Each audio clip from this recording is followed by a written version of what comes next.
तो कल रायपुर आएंगे केंद्रीय गृह मंत्री अमित शाह। रात 8:30 बजे उनके रायपुर पहुंचने का कार्यक्रम है। वो बीजेपी की अहम बैठक लेंगे। कुशाभाऊ ठाकरे परिसर में देर रात तक बैठकों के सिलसिले चलेंगे। 22 तारीख को कांकेर में अमित शाह की जनसभा है। इस बैठक को लेने के बाद यानी अगले दिन वे कांकेर जाएंगे।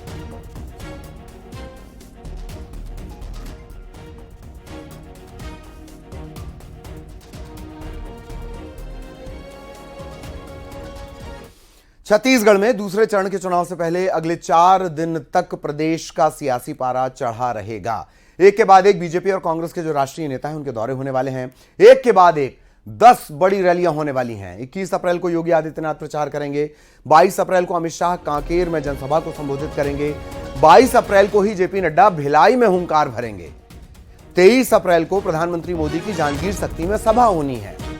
24 अप्रैल को भी सरगुजा में प्रधानमंत्री मोदी की एक सभा होनी है। इधर 21 अप्रैल को प्रियंका गांधी की भी एक चुनावी रैली है।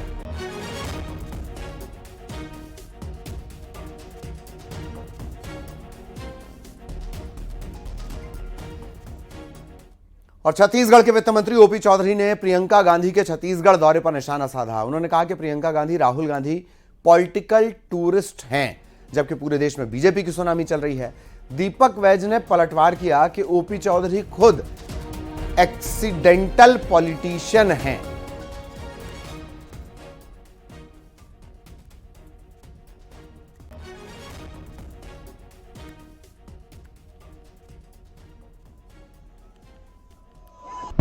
हमारे आदरणीय नरेंद्र मोदी जी देश ही नहीं दुनिया के सबसे लोकप्रिय और महत्वपूर्ण और शक्तिशाली नेता हैं। आदरणीय अमित शाह जी, योगी आदित्यनाथ जी आज समाज देश के सामने एक अनुकरणीय उदाहरण है। इन लोगों के आने से निश्चित रूप से हमारी पार्टी को एक बड़ा फायदा होगा। लेकिन फिर भी मैं कहना चाहूँगा कि इस बार के चुनाव में मोदी जी की लहर ही नहीं सुनामी चल रही है और हमारे और जो वरिष्ठ नेता हैं उससे उस सुनामी को और बल मिल रहा है। कांग्रेस एक डूबती नाव है और उसके जो पतवार हैं प्रियंका वाड्रा जी, राहुल गांधी जी, ये पतवारों के सारे इंस्ट्रूमेंट टूटे फूटे पड़े हैं, तो ये कहीं से नाव को खेने में सक्षम नहीं है। उसके बाद भी लोगों के बीच बीच में टूरिस्ट की तरह पॉलिटिक्स करते हैं।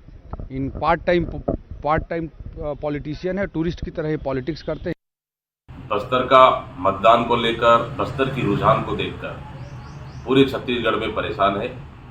इसलिए मुख्यमंत्री से लेके पूरी भारतीय जनता पार्टी कहीं न कहीं उनको ये क्लियर हो गया है कि इस समय छत्तीसगढ़ की सीटें भारतीय जनता पार्टी के हाथ से निकल रही है। तो इसलिए लगातार केंद्रीय नेताओं को बुलाकर वो सभाएं कर रहे हैं, लेकिन इससे भी कोई फर्क नहीं पड़ेगा। छत्तीसगढ़ की जनता ने इस समय मोड़ बना चुका है कि ये 4 महीने की सरकार ने छत्तीसगढ़ की जनता को ठगने का काम किया, छलने का काम किया।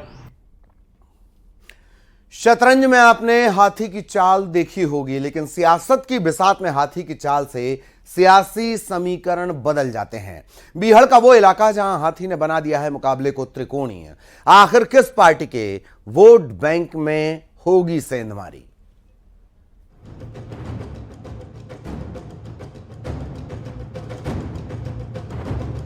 क्या बीहड़ में खिलेगा कमल? हाथ को मिलेगा वोटर का साथ? भिंड लोकसभा सीट वोटर के दिल में क्या? कांग्रेस का युवा चेहरा देवाशीष, जो पिछले लोकसभा चुनाव में कांग्रेस की जीत के लिए एड़ी चोटी का जोर लगा रहे थे, अब वही कांग्रेस को हराने के लिए दम भर रहे हैं। आप भिंड को एक विकल्प की तलाश है और मैं ये आश्वस्त करता हूं कि अगर आप मुझे चुनकर भेजते हो तो मैं संसद, आपको दिल्ली तक नहीं जाना पड़ेगा, दिल्ली की संसद को भिंड तक लेकर आऊंगा। 2019 में कांग्रेस ने देवाशीष को चुनावी मैदान में उतारा था, लेकिन देवाशीष बीजेपी की संध्या राय से चुनाव हार गए। अब 2024 तस्वीर बदल गई है। कांग्रेस ने चेहरा बदला, फूल सिंह बरैया को मैदान में उतारा। नाराज देवाशीष हाथ का साथ छोड़ बीएसपी से टिकट ले आए और अब हाथ को कुचलने के लिए बेताब हैं। जब वो विधानसभा का उपचुनाव लड़े तब भी उनके लिए प्रचार करने के लिए गए, विधानसभा का चुनाव लड़े तब भी प्रचार करने। तो मैंने तो अपनी तरफ से हमेशा, जो बड़े का सम्मान होता है, वो सीनियर नेता है, उनका सम्मान हमेशा करा, अब उनकी तरफ से नहीं मिला।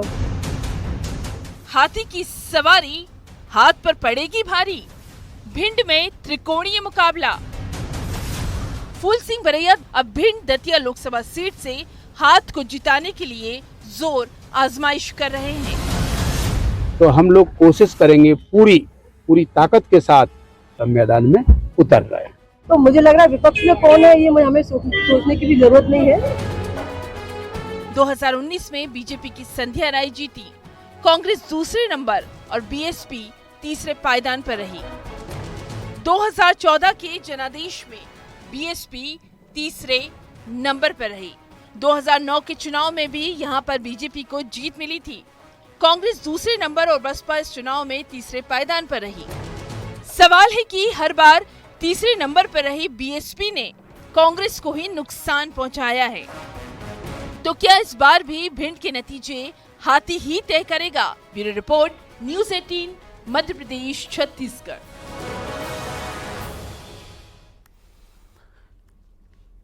इधर मुख्यमंत्री डॉक्टर मोहन यादव खंडवा पहुंचे। यहां उन्होंने बीजेपी प्रत्याशी ज्ञानेश्वर पाटिल का नामांकन दाखिल कराया और इसके बाद एक रोड शो किया। आम सभा को संबोधित करते हुए उन्होंने राहुल गांधी पर कटाक्ष किया। कमलनाथ पर भी जुबानी हमला बोला। मुख्यमंत्री की मौजूदगी में कांग्रेस के जनपद अध्यक्ष, पार्षद समेत कई कार्यकर्ता बीजेपी में शामिल हुए।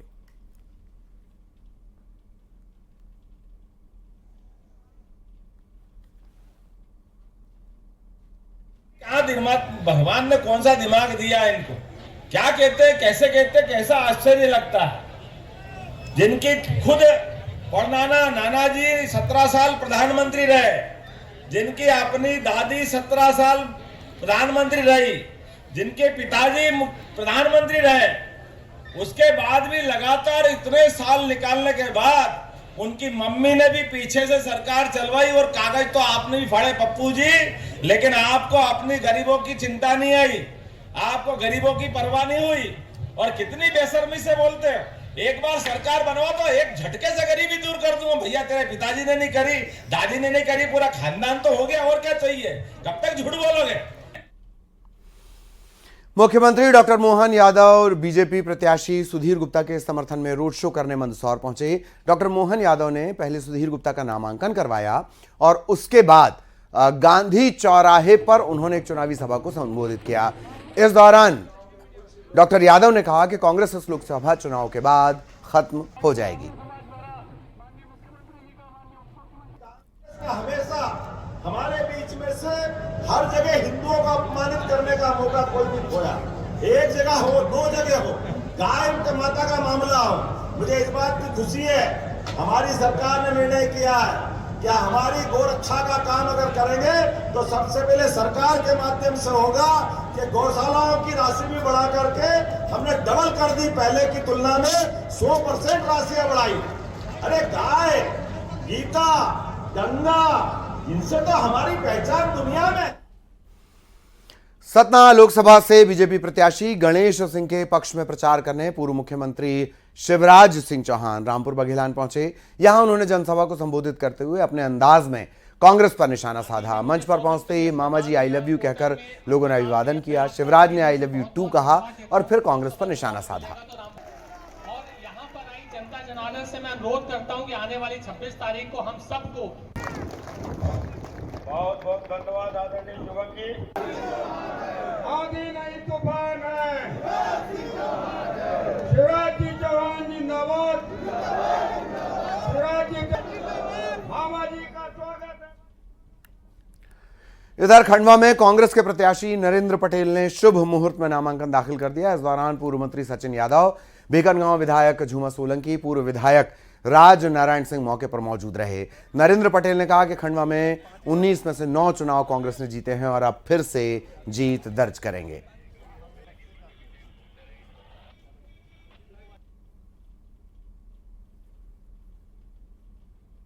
के नारे की हवा उसी तरह निकलने वाली है जिस प्रकार से 2004 में इंडिया शाइनिंग और फील गुड का नारे का हवा निकालने का काम हुआ। भारतीय जनता पार्टी जिनकी 10 साल से केंद्र में सरकार है, जिनकी 20 साल से मध्य प्रदेश में सरकार है, जो पुरानी गारंटियां उनने दी थी, उन गारंटी को क्या हुआ, देश की जनता और प्रदेश की जनता ये सवाल कर रही है।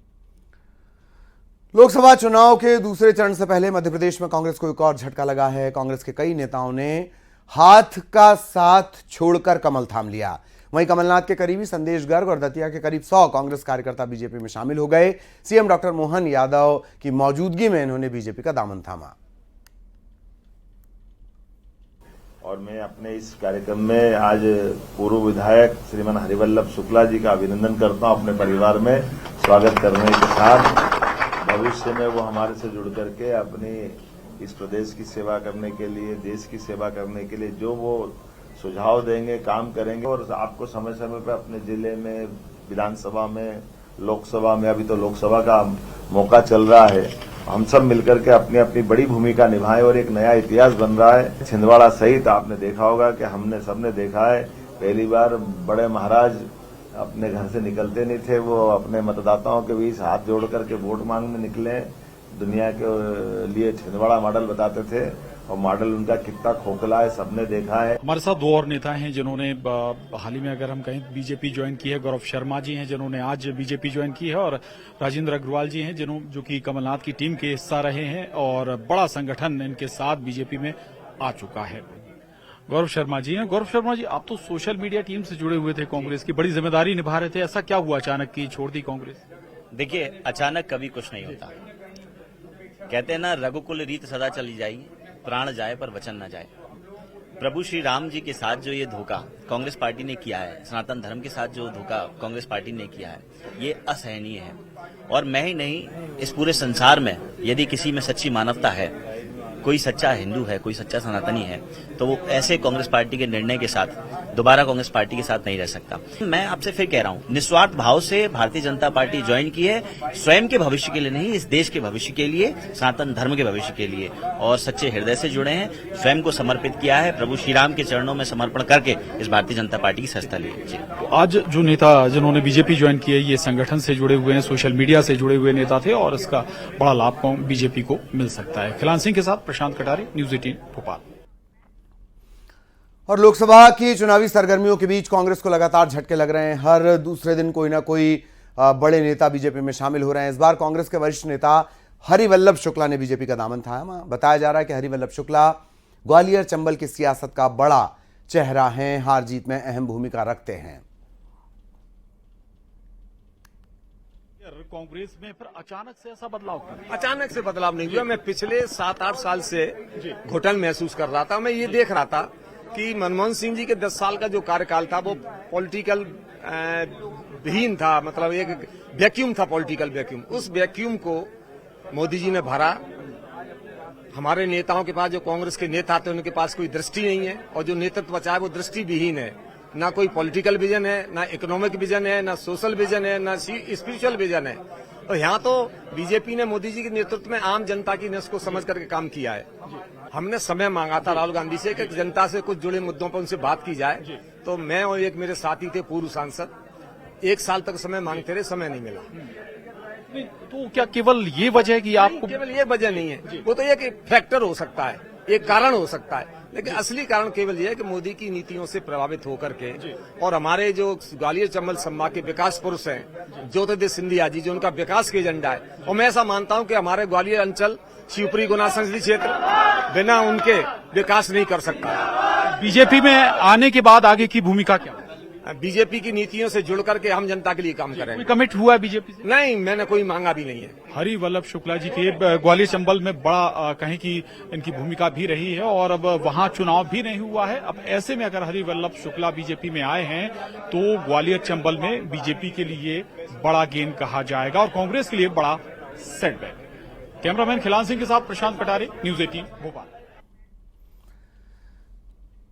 और बीजेपी ज्वाइन करने पर हरिवल्लभ शुक्ला पर कांग्रेस ने कटाक्ष किया। मध्य प्रदेश कांग्रेस के उपाध्यक्ष राजीव सिंह ने कहा कि हरिवल्लभ शुक्ला कई पार्टियां बदल चुके हैं, कभी इधर कभी उधर, उनका स्वभाव ही ऐसा है।